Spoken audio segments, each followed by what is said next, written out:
जब किसी film producer के पास में ज्यादा पैसा आता है तो फिल्म प्रोड्यूस करता है ठग ऑफ हिंदुस्तान जैसी। वहीं पर जब चाइना की जेब में कुछ ज्यादा पैसा आ जाता है तो वो क्या बनाता है, आर्टिफिशियल मून, जो 2020 में छोड़ने वाला है। उसी के बारे में हम आज जानने वाले हैं। मेरा नाम है भारत शर्मा, आप देख रहे हो देखो इसको। आशा करता हूँ आज का दिन आपको बहुत अच्छा बीत रहा होगा।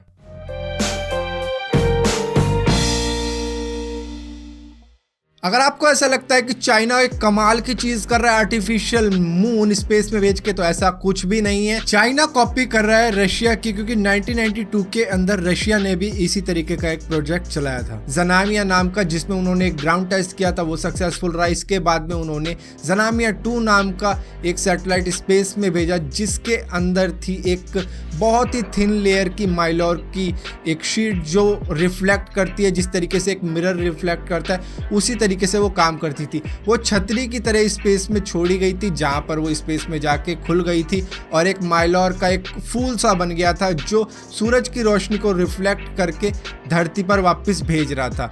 ये करीबन 5 किलोमीटर का एरिया कवर कर रहा था अपनी लाइट से। एक्चुअली में इसने वर्क किया था, लेकिन ये जो ऑर्बिट कर रहा था वो बहुत तेजी के साथ कर रहा था। करीबन 8 किलोमीटर पर सेकंड की लाइट धरती पे गुजर रही थी और ये रशिया से होती हुई सीधा यूरोप के कई देशों में चली गई। और ये इतनी तेज स्पीड थी कि आपके ऊपर से गई और आपको पता भी नहीं लगा। आपको ऐसा लगेगा कि कोई प्लेन गया लाइट मारता हुआ, लेकिन इसी के कुछ घंटों बाद में ये डी ऑर्बिट हो गया और सीधा स्पेस से धरती में री एंट्री करने लग गया और ये वहीं पर जल गया। इसके बाद रशिया ने एक और ट्राई मारा, जिसमें उन्होंने जनामिया 2.5 भेजा, जिसका डायामीटर था करीबन 25 मीटर। साइज के मामले में ये जनामिया 2 से करीबन 5 मीटर ज्यादा बड़ा था। जनामिया 2 20 मीटर डायमीटर का था जब स्पेस में खुला था, लेकिन जब जनामिया 2.5 स्पेस में जाके खुलता तो ये करीबन 25 मीटर डायमीटर का हो जाता, लेकिन ये स्पेस में ठीक तरीके से खुल नहीं पाया और इसकी माइलॉर की जो शीट थी वो फंस गई एंटीने में। एंटीने में फंसने की वजह से ये सीधा क्रैश होने लग गया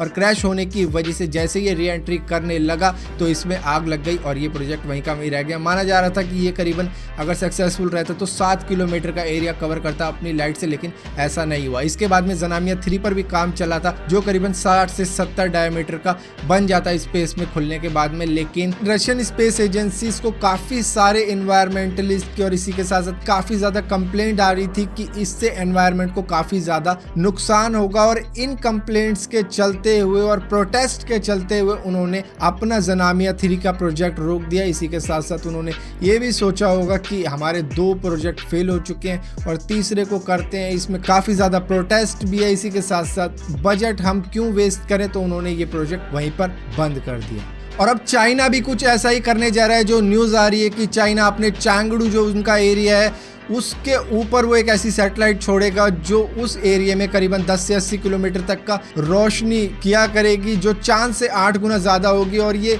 धरती के करीबन 500 किलोमीटर ही पास होगी, जिसकी वजह से सूरज की रोशनी रिफ्लेक्ट करके वहां तक पहुंचाएगी और ये चांद से 8 गुना ज़्यादा रोशनी दिया करेगा। अब इस प्रोजेक्ट में वही मुश्किलें आने वाली हैं जो रशिया को आई थी कि उस एरिया के साथ साथ ही घूमना पड़ेगा उसे धरती के साथ में, और वो भी 500 किलोमीटर पास में। तो ये बहुत ही मुश्किल चीज़ है, जो शायद अगर कोई एनवायरमेंटलिस्ट चाइना के अंदर है तो वो भी ऐसे ही कुछ प्रोटेस्ट करेंगे और इस प्रोजेक्ट को नहीं होने देंगे, क्योंकि यहाँ पे जो जानवरों की लाइफ है जो रात में निकलते हैं उनके लिए एक बार को 24 घंटे का दिन ही हो जाएगा। मतलब दिन गया उसके बाद इनका ये कमाल का जो प्रोजेक्ट है उसकी लाइट इन पे पड़ती रहेगी, तो उनकी तो लाइफ खत्म। यहाँ पे काफी सारी चीजें हैं जो कई कंट्रीज कर रही है लाइट पोल्यूशन को कम करने के लिए। वहीं पे अगर आप चाइना ऐसा कर रहा है तो इससे ज्यादा महान कोई होगा नहीं। मेरे ख्याल से दुनिया भर के सभी एनवायरमेंटलिस्ट एक साथ आएंगे और चाइना के ऊपर एक मिसाइल दाग देंगे, कहेंगे भैया खत्म करो इसे, ये तो बेड़ा गर्क कर रहा है इस दुनिया का।